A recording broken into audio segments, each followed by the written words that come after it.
Hello everyone, welcome or welcome back to my YouTube channel A Young Homeopath. Hope you all are doing well. जैसे कि आप लोगों ने देखा ही होगा कि आज का जो हमारा टॉपिक है वो एक फिलोसॉफी का टॉपिक है जो कि है केंट्स 12 ऑब्जर्वेशन। केंट्स 12 ऑब्जर्वेशन जो कि आपका बहुत ज़्यादा मोस्ट इंपॉर्टेंट क्वेश्चन है रिलेटेड टू योर फिलोसॉफी या फिर तो ऑर्गेनल ऑफ मेडिसिन का पेपर। ठीक है, तो ये जो है इट इज़ काइंड ऑफ ये आपका जो फिलोसॉफी का पॉइंट है वो बनाता है। और दूसरी चीज़ बताती चलो कि ये जो है वो आपका फुल क्वेश्चन बनता है। ठीक है, और बहुत बार ये पूछा जाता है। और इवन दो जो आपका वाइवा वगैरह होता है उसके अंदर भी डिफरेंट डिफरेंट टाइप से इसके ऊपर से क्वेश्चंस आते हैं। ठीक है, तो हम इस आज का जो टॉपिक है मतलब कि ये जो कैंस्ट्रल ऑब्जर्वेशन है उसके लिए मैं दो वीडियो बनाऊंगी, दो पार्ट बनाऊंगी। ठीक है, तो जो आज का जो पार्ट 1 है उसके अंदर जैसे आपको बताइए कि इसके अंदर 12 ऑब्जर्वेशंस है, तो मैं पार्ट 1 के अंदर 6 ऑब्जर्वेशंस के बारे में बताऊंगी, पार्ट 2 के अंदर 6 ऑब्जर्वेशंस के बारे में डिस्कस करेंगे हम, बिकॉज कि हमको जो सारी ऑब्जर्वेशंस है उनको डिटेल में पढ़ना है, राइट। तो उसी के लिए हम आगे देखेंगे, हम आगे देखते हैं जो सबसे पहला हमारा ऑब्जर्वेशन है। उसके ऊपर जाने से पहले मैं थोड़ा सा आपको ये बता दूं कि भाई हम एक्चुअली ये है क्या, मतलब कि 12 ऑब्जर्वेशन ठीक है कैंट ने दिया है, ये चीज़ भी ठीक है, लेकिन व्हाट आर दीज ऑब्जर्वेशंस। तो कैंट सर ने क्या किया कि जो कैंट सर थे उनके पास एक पेशेंट आया और उन्होंने उस पेशेंट को उनका फर्स्ट प्रिस्क्रिप्शन दिया। ठीक है, फर्स्ट प्रिस्क्रिप्शन दिया मतलब कि कोई भी उनकी सिमिलिमम मेडिसिन दी उन्होंने। ठीक है, सिमिलिमम दी। उसके बाद क्या हुआ कि यही पेशेंट फॉलोअप के लिए दूसरी बार उनके पास आया, तो उन्होंने जो सेकंड प्रिस्क्रिप्शन उनको करना था उसके लिए उन्होंने क्या किया, ऑब्जर्वेशन किया कि भाई जो मेरा पहला प्रिस्क्रिप्शन था उसका एक्चुअल इफेक्ट क्या आया है। ठीक है, एक्चुअल इफेक्ट मेरे पेशेंट के ऊपर क्या है। ठीक है, तो इन शॉर्ट आपको ये वाइवा में अगर पूछा जाता है कि जो हमको 12 कैंट की 12 ऑब्जर्वेशन हैं वो क्यों इंपॉर्टेंट है, वो हमको क्लिनिकली कहाँ पर इंपॉर्टेंट है, राइट। बिकॉज की ऑर्गेनल ऑफ मेडिसिन क्या है, ये हमको एक वे बताता है कि हमको जो हमारा पूरा क्लिनिक है या फिर तो पूरा होम्योपैथिक जर्नी है वो किस तरीके से हमको काटनी है, हमको किस तरीके से प्रिस्क्रिप्शन वगैरह करनी है, right. It's is not kind of theory, right. ये सिर्फ एक थियोरी नहीं है कि भाई ये कोई आ गया वो कोई आ गया उसने ये बोल दिया उसने ये बोल दिया, राइट। ये चीज नहीं होती ऑर्गेनॉन में। Organon is kind of practical thing, right. तो कैंट सर ने ये ऑब्जर्वेशन किए जो डिफरेंट हम 12 ऑब्जर्वेशंस देखेंगे। उसके ऊपर से हमको क्या मिलती है, हमको मिलती है सेकेंड प्रिस्क्रिप्शन करने की नॉलेज, या फिर तो सेकेंड प्रिस्क्रिप्शन किस तरीके से हम फॉर्म करें वो चीज। और दूसरे वर्ड्स में कहें तो जो हमारा फर्स्ट प्रिस्क्रिप्शन था उसकी इफेक्ट क्या आई है वो हमको समझ में आता है। ठीक है, अब आगे देखेंगे कि भाई ये जो सारी हमारी 12 ऑब्जर्वेशन हैं वो एक्चुअली है क्या। और उसके अंदर से जैसे मैंने आपको बोला कि हम कितनी आज छह ऑब्जर्वेशन देखने वाले हैं आज के लेक्चर के अंदर। Let's start with the first observation. देखो अब जो ये 6 या फिर तो 12 ऑब्जर्वेशन है ना, तो उनको मैं इस तरीके से थोड़ा सा याद रखती हूँ कि उनके अंदर है हमारे पास 3 एग्रावेशन, उसके बाद है हमारे पास एक एक no aggravation no amelioration kind of very much good thing या फिर तो क्योर समझ सकते हो। ठीक है, एक ये वाली चीज आती है आपके पास। दूसरी ओके सॉरी, इसको थोड़ा सा अच्छे से हम लिखते हैं। ठीक है, ओके, तो उसके बाद आते हैं हमारे पास 3 एमिलियोरेशन। ओके, 3 एमिलियोरेशन आते हैं। एंड देन हमारे पास 2 आते हैं ऐसे पॉइंट जिनके अंदर कि हमको प्रूविंग के बारे में पता चलता है, क्या होता है, ड्रग प्रूविंग के बारे में। उसके बाद लास्टली जो 3 रह जाते हैं, 3 जो हमारे ऑब्जर्वेशन है वो हमको कहीं ना कहीं कुछ न्यू सिम्टम्स कुछ ओल्ड सिम्टम्स के बारे में बताते हैं। ठीक है, तो इस तरीके से आपने याद रखना है। ये मतलब कि मेरा एक मेथड है याद रखने का कि 12 ऑब्जर्वेशन क्या है। तो जैसे कि 3 हमारे पास है एग्रावेशन, उसके अंदर से जो पहला एग्रावेशन है वो हम देखेंगे या फिर तो उसको बोलेंगे फर्स्ट ऑब्जर्वेशन। तो इन सारी ऑब्जर्वेशंस का ना एक छोटा सा हमारे पास स्टेटमेंट वगैरह होता है। So there is a prolong या फिर तो प्रोलोंगिनेटेड एग्रावेशन एंड प्रोलोंगिनेटेड लंबा सा एग्रावेशन है, उसके साथ साथ फाइनल डिक्लाइन है।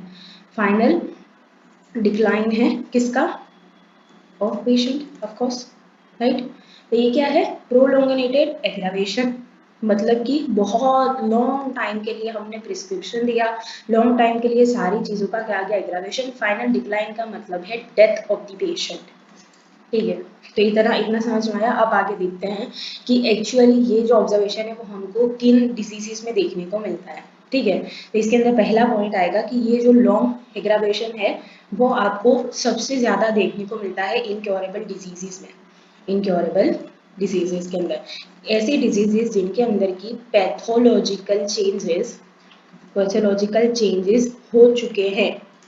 ठीक है, बिकॉज कि हम सबको पता है कि जो हमारा होम्योपैथी होता है they act on the vital force, right, they act on the vital force. तो अब जो हमारा not one right the vital force easily, vital force, okay, vital force, so तो हमारी मेडिसिन वाइटल फोर्स के ऊपर काम करती है। अब जब ये पैथोलॉजिकल चेंजेस हो जाते हैं तो हमारा वाइटल फोर्स बहुत ज़्यादा वीक हो जाता है। ठीक है, तो अब हम जब कोई भी होम्योपैथिक मेडिसिन देते हैं they are very much powerful. ठीक है, पावरफुल होती है वो। तो पावरफुल होने की वजह से ये वाइटल फोर्स को और ज़्यादा मतलब थोड़ा सा डैमेज कर देती है, जिसकी वजह से डेथ ऑफ द पेशेंट हो सकती है। ठीक है, अब कुछ लोग जैसे ये बोलते हैं कि होम्योपैथी वर्क नहीं करती, तो होम्योपैथी कोई इंसान को मार भी सकती है अगर हमने उसको सिमिलिमम नहीं दी, अगर हमने बहुत ज़्यादा पोटेंसी वगैरह दे दी है, ऐसे इनक्योरेबल डिजीजेस की हमने बहुत ज़्यादा पोटेंसी दे दी है, तो होम्योपैथी एक पर्सन को मार भी सकती है। ठीक है, तो बी केयरफुल अबाउट दैट। उसके साथ देखेंगे कि पैथोलॉजिकल चेंजेस आ सकते हैं।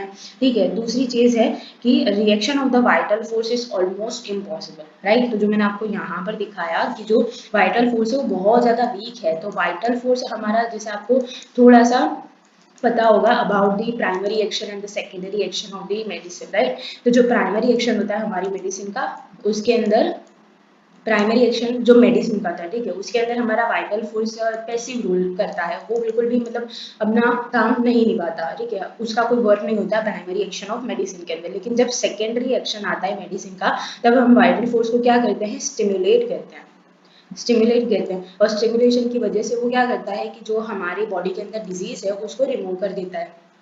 ठीक है, और उसके बाद हमारी जो मेडिसिन है वो भी मिनिमम डोज वाली है, तो वो क्या हो जाती है, वो खुद ही हमारी बॉडी के अंदर से निकल जाती है। ठीक है, हमारी बॉडी में से एलिमिनेट हो जाती है।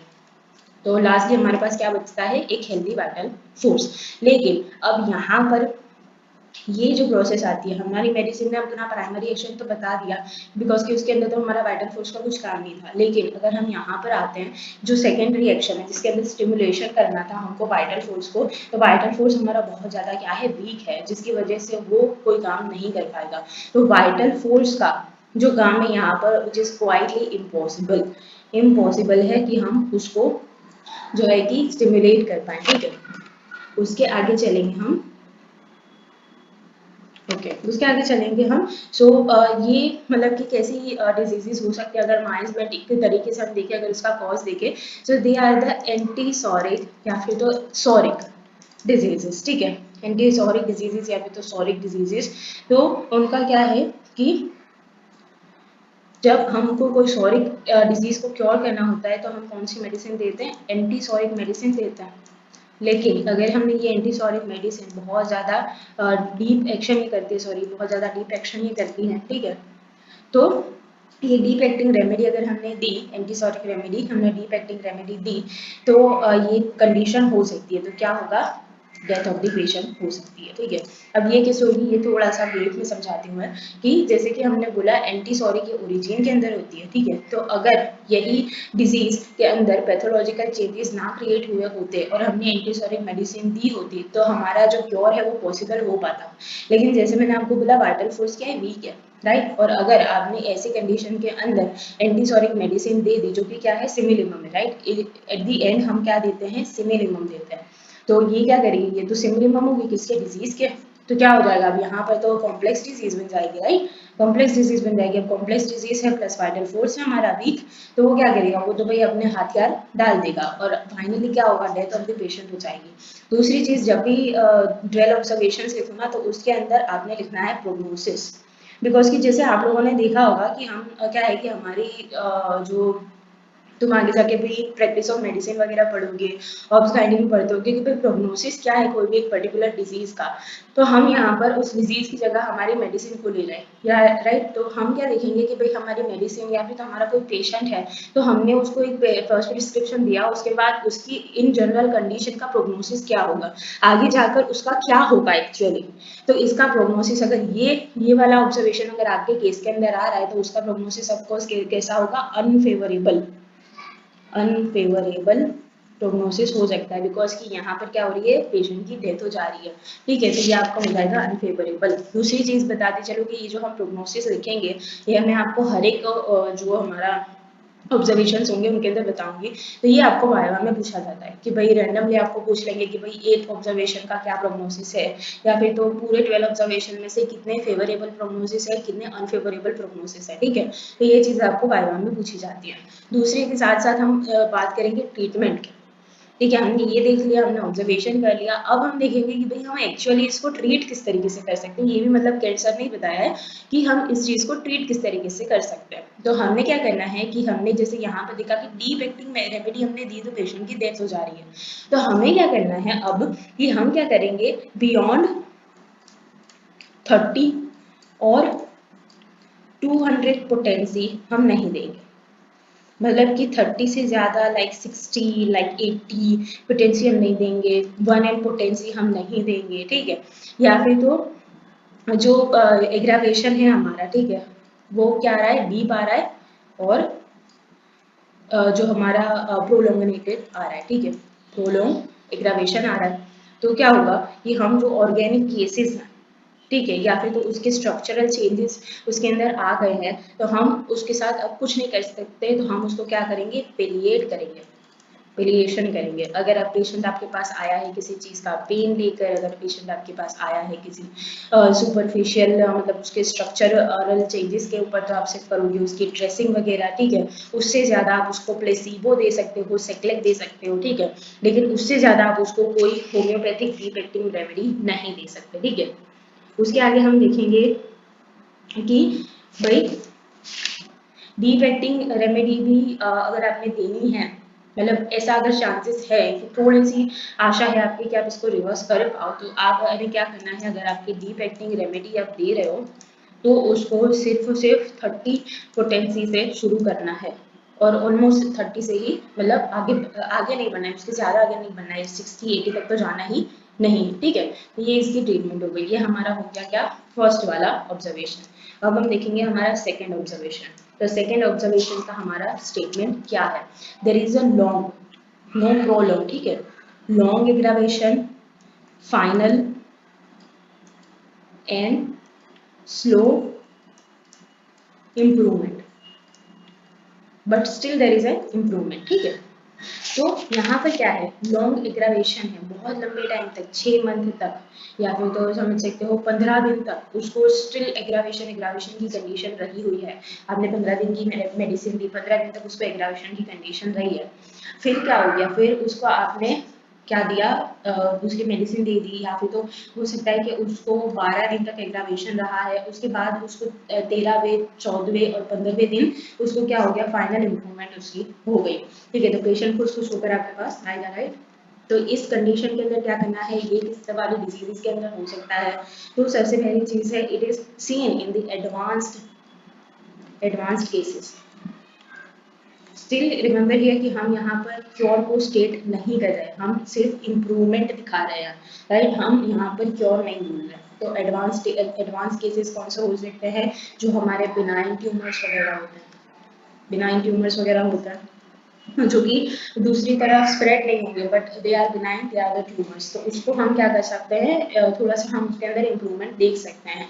देयर इज नो और little change in the no, और इवन लिटल चेंज भी नहीं आता, चेंज इन वाइटल फंक्शंस।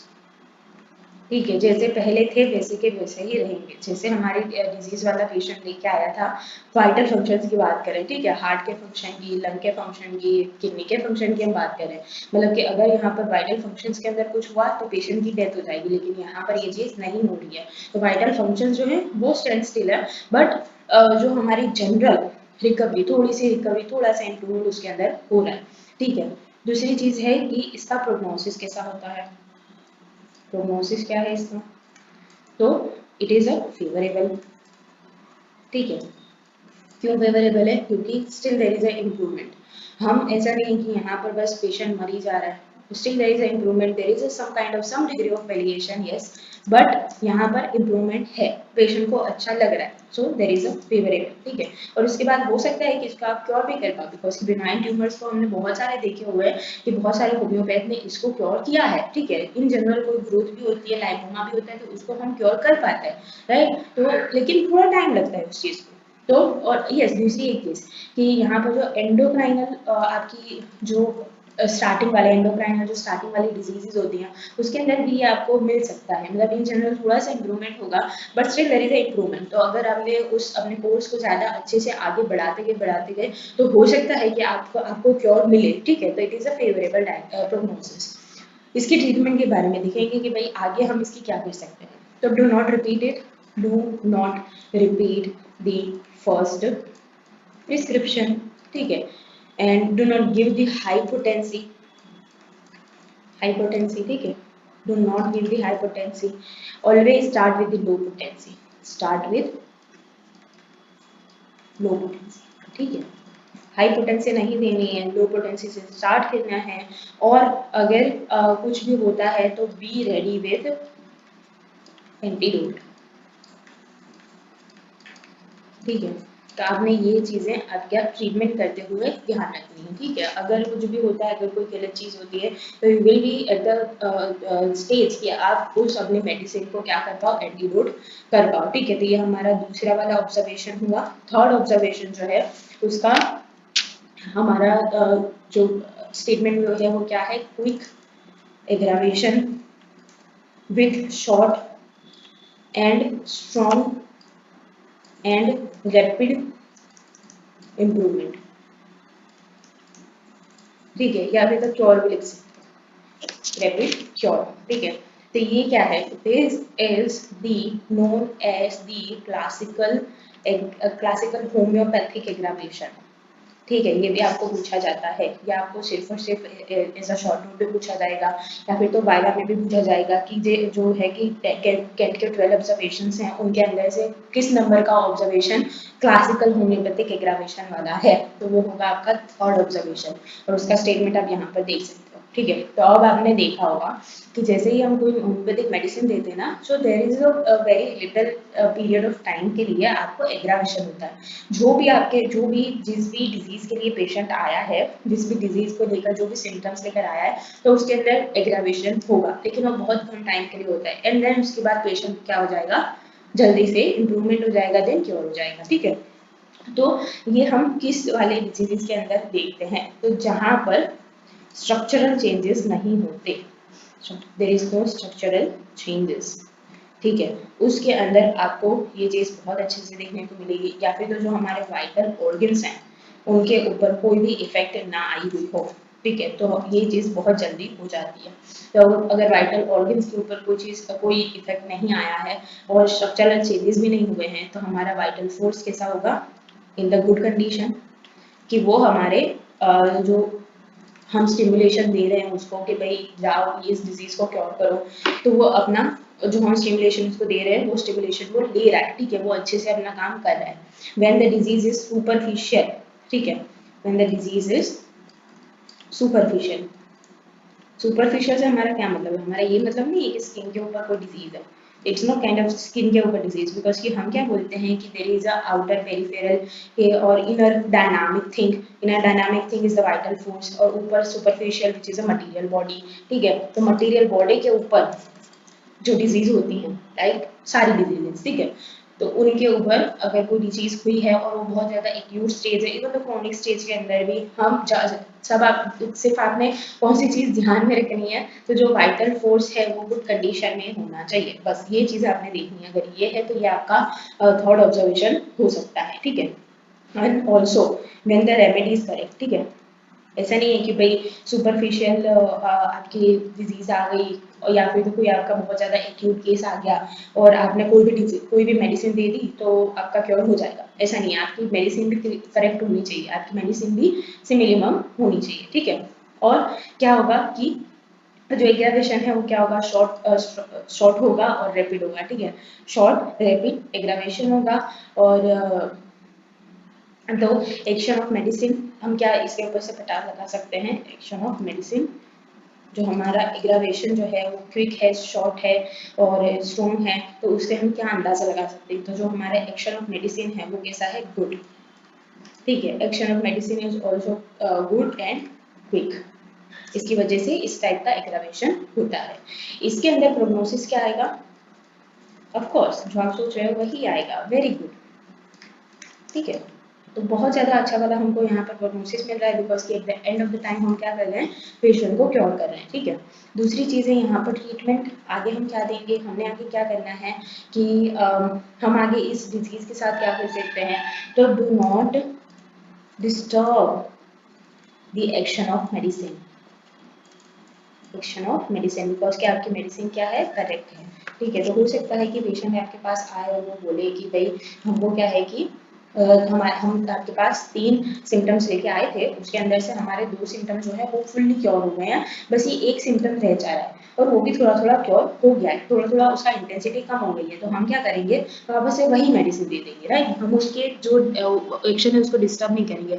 ऐसा भी हम कर सकते हैं कि हम उसको सेक्लिक दें, राइट, बिकॉज कि हमको पता होना चाहिए कि कोई भी जो आप मेडिसिन दे रहे हो उसका ड्यूरेशन ऑफ एक्शन क्या है।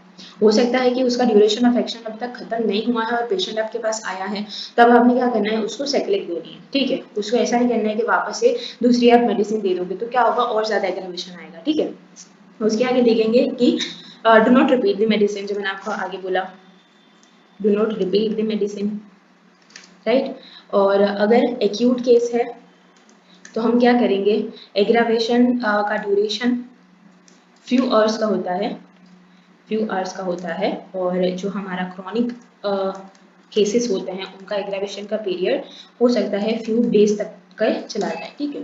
तो यूजुअली आपने देखा होगा कि जो होम्योपैथ होते हैं वो हमको जब भी क्रॉनिक कोई डिजीज होती है तो वो अराउंड 50 डेज 30 डेज तक का हमको पूरा का पूरा जो होता है हमारी मेडिसिन वो दे देते हैं, ठीक है। बोलते हैं 15 दिन के बाद आना, 30 दिन के बाद आना, ठीक है। तो इस तरीके से क्रॉनिक केसेस के अंदर ये हो सकता है। ये हो गया आपका तीसरा ऑब्जर्वेशन। इसके आगे चलेंगे हम हमारा फोर्थ ऑब्जर्वेशन के ऊपर, ठीक है। तो जो फोर्थ ऑब्जर्वेशन है, there is a no aggravation and recovery of the patient. तो जो हमने थर्ड वाला देखा था, यहाँ पर जो हमने थर्ड वाला था ये हमारा क्या था, क्लासिकल होम्योपैथिक एग्रावेशन। लेकिन ये जो फोर्थ वाला है वो हमारे पास क्या है, जो फोर्थ है ना वो है हमारा क्लासिकल होम्योपैथिक क्योर। तो जो क्लासिकल होम्योपैथिक क्योर जो खुद हैनिमन सॉल्ट यूज करते थे उनके उसके अंदर no aggravation and recovery of the patient होना चाहिए, ठीक है। ये हो गया हमारा क्लासिकल होम्योपैथिक क्योर, ये भी आपको वाइवा में एमसीक्यू में पूछा जा सकता है। So where it is seen, कौन से केसेस के अंदर हमको ये दिखेगा, सो जहाँ पर कि कोई भी ऑर्गन के रिलेटेड डिजीज ना हो, ठीक है, ऑर्गन के अंदर डिजीज ना गई हो, कोई भी स्ट्रक्चरल चेंजेस हैं, स्ट्रक्चरल चेंजेस हैं वो नहीं हुए हों, ठीक है, या फिर तो फंक्शनल चेंजेस से हुआ, ओके। तो कौन से ऑर्गन के ऊपर डिजीज नहीं है, स्ट्रक्चरल चेंजेस नहीं है, लेकिन क्या है, फंक्शनल चेंजेस हैं। सिर्फ और सिर्फ अगर सिर्फ फंक्शनल चेंजेस हैं तो हमारी जो मेडिसिन है वो बहुत अच्छे से काम करती है, ठीक है। लाइकवाइज की जो फंक्शनल चेंजेस यूजुअली होते कब हैं, कि जब हमारी नर्व्स इफेक्ट हुए हो, ठीक है, तभी से फंक्शनल चेंजेस हो पाते हैं। फॉर एग्जांपल कि अगर हमने बोल दिया कि किसी को एसिडिटी है, ठीक है, सिंपल एसिडिटी है, तो जो एसिडिटी होती है तो उसके अंदर आप ये नहीं सोचोगे कि भाई स्टमक के अंदर कुछ हुआ है, राइट। स्टमक के अंदर अगर कुछ भी हुआ है तो it is kind of the functional changes, लेकिन उसके भी आगे हम देखेंगे। तो आपको थोड़ा सा यहाँ पर आपका जो फिजियोलॉजी है थोड़ा क्लियर होना चाहिए कि जो हमारा स्टमक का जो सारी चीज़ें होती है, स्टमक के जो सारे सेल्स हैं वो जो है रेगुलेशन उसका कहाँ से होता है, तो उसका रेगुलेशन होता है थ्रू दी नर्व्स, ठीक है, हमारा ब्रेन हम इसको सारे जो सेल्स हैं उनको एक तरीके का स्टिमुलेशन देता है कि भाई एसिड सिक्रीट करो। उसके आगे देखेंगे तो एसिडिटी होती है, जो हमारा लोअर इसोफेजियल स्फिंक्टर है वो खुल जाता है, उसकी वजह से एसिडिटी होती है, हो सकता है ऐसा, राइट। उसकी वजह से जलन वगैरह होती है इन चेस्ट एरिया, राइट। तो ये जो लोअर इसोफेजियल स्फिंक्टर है उसको भी खोलने बंद करने का काम कौन करता है? नर्व ही करती है ना। तो ऐसा तो है नहीं कि भाई हमने बोलना है कि भाई लोअर इसोफेजियल स्फिंक्टर खुल जाना चाहिए, बंद हो जाना चाहिए, राइट। ये कुछ हमारे हाथ में तो है नहीं, they are only in the nerves के हाथ में, राइट। तो नर्वस इफेक्शंस अगर जब होते हैं तब हमने अगर मेडिसिन दी है, मतलब actually the beginning stage, right, तब अगर हमने ये सारी चीज़ें दी हैं, मतलब हमारी मेडिसिन दी हैं, तो हमारा होम्योपैथिक, क्लासिकल होम्योपैथिक क्योर हमको मिल सकता है, ठीक है। उसके आगे जाएंगे कि जब हमारी रेमेडी, जब हमारी पोटेंसी और जब हमारा डोज बिल्कुल करेक्ट हो, तब आपको ये वाला ऑब्जर्वेशन देखने को मिल सकता है, ठीक है। मतलब सारी चीज़ें एकदम अच्छे से एक दूसरे के साथ मिली हुई हैं, मतलब एक दूसरे के साथ अच्छे से बैठ रही हैं, ठीक है, तभी आपको ये वाला ऑब्जर्वेशन मिल सकता है। और उसके साथ ही साथ देखेंगे इसका प्रोग्नोसिस क्या है, ठीक है। तो इसका प्रोग्नोसिस ऑफ कोर्स क्या होगा? Very much good, right. लेकिन यहाँ पर थोड़ा सा डिफरेंस है कि भाई एक्यूट जो केसेस होते हैं ऑफ कोर्स उसके अंदर तो गुड ही होगा, लेकिन जो क्रॉनिक केसेस होते हैं उसके अंदर इट इज डाउटफुल, डाउटफुल होता है। कैसे डाउटफुल होता है वो हम देखेंगे आगे, कि जब हम इसका ट्रीटमेंट देखेंगे, ठीक है। तो ट्रीटमेंट के अंदर क्या है कि जैसे कोई एक्यूट केस वगैरह है तो ऑफ कोर्स हम उसको क्या करेंगे? Do not disturb, right. जो मेडिसिन का एक्शन है उसको डिस्टर्ब नहीं करना है। एक्यूट केस के अंदर हम क्या करेंगे? तो एक्यूट केस के अंदर क्योर जो है वो रैपिड होगा, जेंटल होगा और परमानेंट होगा। तो ये क्या हो गया हमारा हाईएस्ट आइडियल ऑफ क्योर, जो हमारा सेकेंड क्या था? सेकेंड एफोरिज्म नंबर 2 है highest ideal of cure, cure should be rapid, gentle and permanent, right. तो ये हो गया वो। दूसरा जो क्रॉनिक केस है उसके अंदर हमने क्या बोला है? इट इज अ डाउटफुल जो इसका प्रोग्नोसिस है वो। तो क्यों हो सकता है कि आपको भाई एग्रावेशन नहीं आया, ठीक है, पेशेंट को एग्रावेशन नहीं आया और उसको रिकवरी, उसे लग रहा है उसको कि रिकवरी आ गई है, राइट। थोड़े इनिशियल डेज के अंदर उसको ऐसा लग रहा है रिकवरी आ गई है, लेकिन उसके बाद क्या होने वाला है, राइट, तो वो भी हमको चेक करना है। तो इट कैन बी पेलिएटिव या फिर तो ऑफ कोर्स क्योर, ठीक है। ये दो कंडीशंस हो सकती है, क्योर होगा तो it is very very good, palliation होगा तो इट इज अनफेवरेबल भी नहीं बोल सकते बट इट इज फेवरेबल, ठीक है। तो ये हमारा प्रोग्नोसिस क्या हो गया? गुड या फिर तो फेवरेबल, ठीक है। आगे जाएंगे कि ये एक दूसरी चीज रहेगी क्रॉनिक केस या फिर तो एक्यूट के अंदर, जो मैंने आपको आगे बताया कि भाई नर्वस इफेक्शंस की वजह से होता है। और उसी के साथ साथ मैंने आपको ये चीज बोली थी कि जैसे जो इनिशियल स्टेज होता है किसी भी डिजीज का, अगर उसके अंदर पेशेंट हमारे पास आया और हमने उसको मेडिसिन दी तो ये बहुत जल्दी एक्ट करेगी, राइट।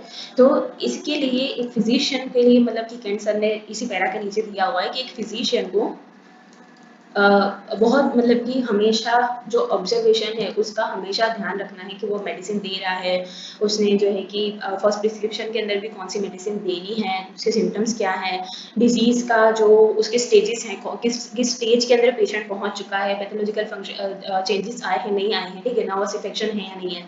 तो इन शॉर्ट के फिजिशियन का ऑब्जर्वेशन अच्छा होना चाहिए, ठीक है। उसके आगे देखेंगे हम कि हमारा फिफ्थ ऑब्जर्वेशन कौन सा है। ये हो गया हमारा फोर्थ ऑब्जर्वेशन। अब फिफ्थ ऑब्जर्वेशन क्या है हमारा? एमिलियोरेशन यहाँ से शुरू होता है, ठीक है। So there is a amelioration first, मतलब फर्स्ट प्लेस के अंदर एमिलियोरेशन होगा, एकदम स्टार्टिंग इनिशियल के अंदर एमिलियोरेशन हो जाएगा, and afterward there is aggravation, ठीक है। तो ये एक कंडीशन है कि भाई जो फोर्थ फिफ्थ हमारा ऑब्जर्वेशन है उसकी, तो ये कौन से जो हमारे डिजीजेस हैं उसके अंदर हो सकता है? तो again it can in the incurable diseases, ठीक है, इनक्योरेबल डिजीजेस। और जो है कि इसके अंदर एक दूसरी भी कंडीशन आती है, जैसे हमारा पहला ऑब्जर्वेशन था उसके अंदर भी इनक्योरेबल डिजीजेस की वजह से ये हो रहा था, लेकिन यहाँ पर हम क्या है कि सिर्फ इनक्योरेबल डिजीज को इन इन फॉल्ट नहीं ले सकते, यहाँ पर ऐसा हो सकता है कि जैसे जो कैंडी सर है उन्होंने सबसे पहले ही बता दिया कि हमको क्या करना है, इनक्योरेबल डिजीज में क्या देना है, जो हमारी लोअर पोटेंसी है वो देनी है। लेकिन स्टिल अगर कोई फिजिशियन ऐसा है, ठीक है, यहाँ पर थोड़ा सा जो गलती है वो फिजिशियन की आती है कि फिजिशियन ने क्या किया है कि उसने उसकी जो रेमेडी सिलेक्शन है वो गलत किया है, ठीक है। तो उसने एक तो पहली चीज क्या दी है, अनसूटेबल रेमेडी दे दिया, ठीक है, पेशेंट को रेमेडी चाहिए नहीं, उसने वो रेमेडी दे दी है। दूसरी चीज़ ये है कि जैसे इनक्योरेबल डिजीजेज होती है ना, तो उसके अंदर क्या होता है कि पेशेंट पहले भी कहीं और से जाके कहीं और से उसका जो है कि ट्रीटमेंट करवा के आया हुआ है, तो क्या होगा कि यहाँ पर mixture of the cases, mixture of the symptoms आपको मिलेंगे, ठीक है। तो उसके अंदर से आपको जो है कि मेन सिम्टम्स देखने होते हैं। लेकिन यहाँ पर फिजिशियन ने क्या किया होगा, ऐसा हो सकता है, हम ऐसा अंदाजा लगा रहे हैं कि यहाँ पर फिजिशियन ने क्या किया होगा कि मोस्ट एनोइंग जो सिम्टम्स है उनके बेसिस के ऊपर उसने सिम्टम्स के बेसिस के ऊपर प्रिस्क्रिप्शन दिया है। मोस्ट एनोइंग सिम्टम्स जो कि पेशेंट बार बार बोले जा रहे हैं, ठीक है, but they are not the likewise की वो सिर्फ सिम्टम्स ही पूरा का पूरा डिजीज नहीं बताते। जैसे मैंने आपको आगे समझाया कि बहुत सारे जो ऐसे लोग होते हैं कि वो एलोपैथी से जाके आए हुए होते हैं, आयुर्वेदा के पास जाके आए हुए होते हैं, तो उनकी भी जो मेडिसिन है दे आर एक्टिव, राइट। तो उनकी वजह से कोई साइड इफेक्ट हुआ है, उनकी वजह से कोई एक या फिर तो दो सिम्टम का एग्रावेशन आया हुआ है, तो पेशेंट क्या करेगा, सिर्फ वही सिम्टम्स को दोहराता जाएगा और फिजिशियन ने क्या किया है, उन्हीं सिम्टम के बेसिस के ऊपर मेडिसिन दे दी। तो ये तो हमारा जो हमारे कार्डिनल प्रिंसिपल है उसके अंदर सेट तो हो नहीं रहा है, बिकॉज हमको तो देनी थी क्या, सिमिलीमब देनी थी।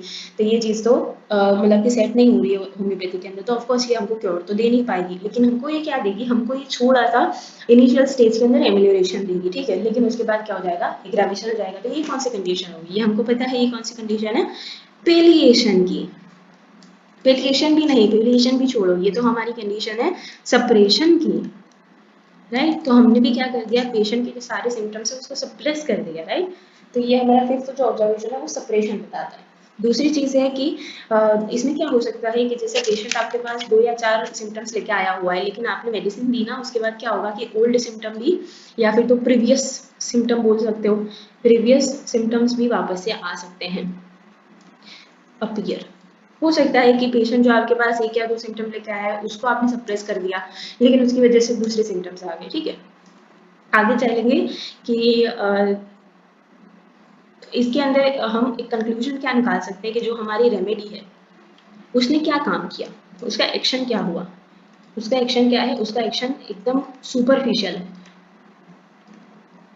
उसने क्या किया, अपनी तरफ से जाके ही भाई मैं मेडिसिन को क्योर कर दूंगा, लेकिन हमें क्या करना है, हमें वाइटल फोर्स को स्टिमुलेट करना है। बिकॉज कि यहाँ पर हम क्या बोलते हैं कि जो सेकेंडरी एक्शन है उसके अंदर क्योर कौन करता है, वाइटल फोर्स ही क्योर करता है, ठीक है। हमारी मेडिसिन क्योर नहीं करती, वाइटल फोर्स क्योर करता है, ठीक है। तो अगर आपकी मेडिसिन जो है वो सुपरफिशियल है तो ये आपको कंडीशन देखने को मिल सकती है, ठीक है। अब यहाँ पर हमारा प्रोग्नोसिस क्या होगा, सोचो जरा इसका प्रोग्नोसिस क्या हो सकता है, ठीक है। तो जैसे अगर हम सोचे तो यहाँ पर पहली चीज़ हमारे पास क्या आ गई, इनक्योरेबल डिजीज आ गई, ठीक है, फर्स्ट ऑब्जर्वेशन याद करना। दूसरी हमारे पास यहाँ पर कंडीशन आ गई, अनसूटेबल रेमेडी हमने दी है, हमने जो है गलत सिमिलीमब नहीं दी, हमने गलत मतलब कि प्रिस्क्रिप्शन कर दिया है, ठीक है। ओल्ड सिम्टम आ रहे हैं, प्रीवियस जो हमारे सिम्टम्स हैं वो आ रहे हैं, उसका एग्रावेशन हो रहा है, ठीक है। रेमेडी हमारी सुपरफिशियल है, तो ये सारी चीज़ें आपको कहाँ पर लेके जाती है, अनफेवरेबल हमारा प्रोग्नोसिस है, ठीक है। मतलब इस मेडिसिन से भी आपका क्योर नहीं होने वाला, ये बात है, ठीक है। ऐसा नहीं डिजीज क्योर नहीं होगी, इस मेडिसिन से क्योर नहीं होगी, ठीक है। या फिर तो हो सकता है डिजीज भी क्योर नहीं होगी because it is incurable disease, right. उसके बाद इसकी ट्रीटमेंट देखेंगे कि भाई एक्चुअली अगर आपके पास ये केस है तो अब इसके आगे क्या करना है, क्या करोगे तुम, अगेन री एग्जामिन करोगे या फिर तो वापस से आपने क्या करना है, ऑब्जर्वेशन करना है, वापस से केस टेकिंग करनी है, सारी चीज़ें वापस से करनी है। देन उसके बाद आपने क्या क्या डालनी है, क्या देनी है, सिमिलीमब मेडिसिन देनी है, ठीक है। तो ये हो गया आपका फिफ्थ ऑब्जर्वेशन। अब आएंगे हम जो हमारा सिक्स्थ ऑब्जर्वेशन है उसके ऊपर। तो उसका स्टेटमेंट पहले हम देखेंगे, टू शॉर्ट एमिलियोरेशन, और बस एमिलियोरेशन ही एमिलियोरेशन। तो ये क्या है, ये आपको कब आ सकता है, कैसे हो सकता है, ठीक है, वो हम देखेंगे। ओके। तो जब हमने, हमारे पास एक तो डिजीज़ हमारी कैसी है, क्योरेबल डिजीज़ है, ठीक है, लेकिन उसके अंदर हमने हाइपोटेंसी दे रखी है, हाइपोटेंसी दे रखी है, ठीक है, और अगर इनक्योरेबल स्टेट है, इनक्योरेबल स्टेट है, और अगर स्टिल आपने जो है कि लो पोटेंसी दे रखी है, बट आपकी जो रेमेडी है वो ठीक नहीं है, तो क्या होगा? Of course there is a short amelioration, थोड़ा थोड़ा रिलीफ मिलता रहेगा पेशेंट को। आगे हम देखेंगे कि भाई बहुत लंबे टाइम तक भी जो है वो रिलीफ टक सकता है टू शॉर्ट एमेलियोरेशन के साथ साथ प्रोलॉन्ग एमेलियोरेशन भी हो सकता है, एमेलियोरेशन हो सकता है, ठीक है। But if the एमेलियोरेशन comes shortly and goes gradually, मतलब शॉर्टली आ भी रहा है और जल्दी से जा भी रहा है, और बाद में क्या आ रहा है, एग्रावेशन ऑफ कोर्स आ रहा है, या फिर तो स्टैंड स्टिल रह रहा है हमारा जो केस है वो, तो हम यहाँ पर अंदाजा लगा सकते हैं कि ये क्यों हो रहा है, ये इनक्योरेबल डिजीज की वजह से नहीं हो रहा। अगर इनक्योरेबल डिजीज होती तो क्या होता कि हमको एमिलियोरेशन होता, राइट, जो सप्रेशन वाला है वो हो जाता है, तो फिफ्थ ऑब्जर्वेशन हो जाता हमारा। क्योरेबल डिजीज होती तो क्या होता, उसके अंदर भी एमिलियोरेशन होता और उसके बाद हमको एग्रावेशन आता, एक बहुत सीवियर वाला एग्रावेशन आता, ठीक है। लेकिन यहाँ पे क्या है, हमारा जो केस है वो शॉर्टली एमिलियोरेटेड है, एमिलियोरेशन ही चला जा रहा है, चला जा रहा है, चला जा रहा है, ठीक है। तो ये क्या हो सकता है यहाँ पर कि हमारा जो क्योर का पाथ है उसके अंदर ऑब्स्टिकल्स हैं, ऑब्स्टिकल्स इन क्योर, कोई भी चीज़ हो सकती है, ठीक है। ये आपने जो डिफ्लेक्टेड करंट है, जो उसके बारे में मैंने आई थिंक एक जो लेक्चर है वो बना कर रखा हुआ है, आप वो जाकर देख सकते हो। तो उसके अंदर हमने बहुत अच्छे से देखा था कि ऑब्स्टिकल्स ऑफ क्योर कहाँ कहाँ हो सकते हैं, पेशेंट के साइड से, फिजिशियन के साइड से, मेडिसिन के साइड से, ठीक है। तो वो obstacles of in the path of cure आपको देखने को मिल सकता है। इसके अंदर अब प्रोग्नोसिस कैसा है, सॉरी, इसके अंदर पहले हम देखेंगे कि एक्यूट डिजीज में क्या होता है और क्रॉनिक डिजीज में क्या होता है।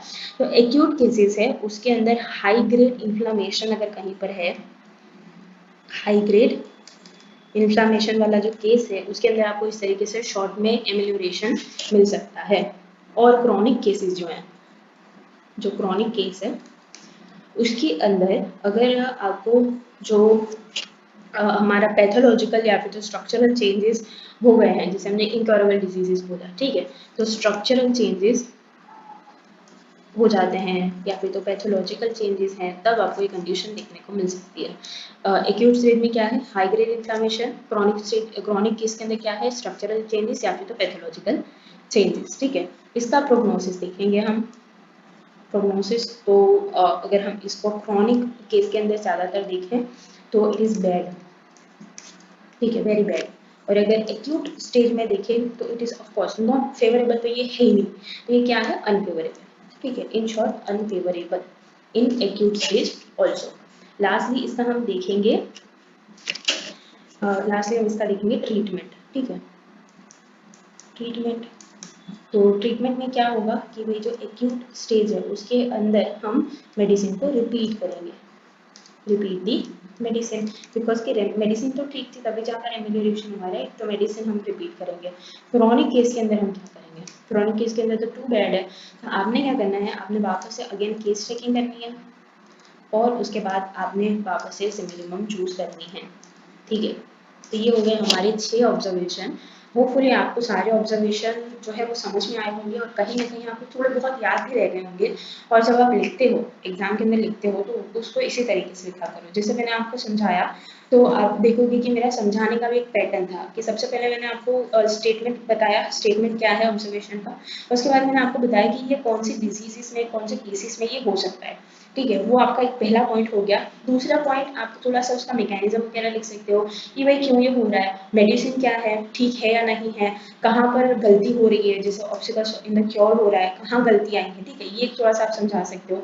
दूसरा आपने एक्यूट क्रॉनिक इरिस्पेक्टिव जो भी हमने देखा, आगे एक दो ऑब्जर्वेशन में भी हमको एक्यूट क्रॉनिक केसेस के बारे में हमने दिखा है, और फिर आपने लिखना है प्रोग्नोसिस आपका क्या है, और लास्टली आपने इसके अंदर ट्रीटमेंट लिखनी है, ठीक है। तो इस तरीके से 3-4 पॉइंट आपने हर एक जो ऑब्जर्वेशन है उसके अंदर लिखने हैं, ठीक है। तो इससे क्या होगा कि आपका प्रेजेंटेशन भी बना रहेगा, आपको पढ़ने में भी आसानी रहेगी, समझ में भी आएगा, और सामने वाला जो एग्जामिनर है उसको भी ज़्यादा जो है कि अच्छा मतलब उसको ज़्यादा पता चलेगा कि भाई आपको आता है, ठीक है। तो ये हो गया हमारा first part of the Kent's twelve observation. Next part में हम देखेंगे next 6 observation. So till then, thank you so much for watching. And if you have any doubt, then you can ask me in the comment section. And please like, comment, share, and subscribe to my channel. And thank you so much for watching.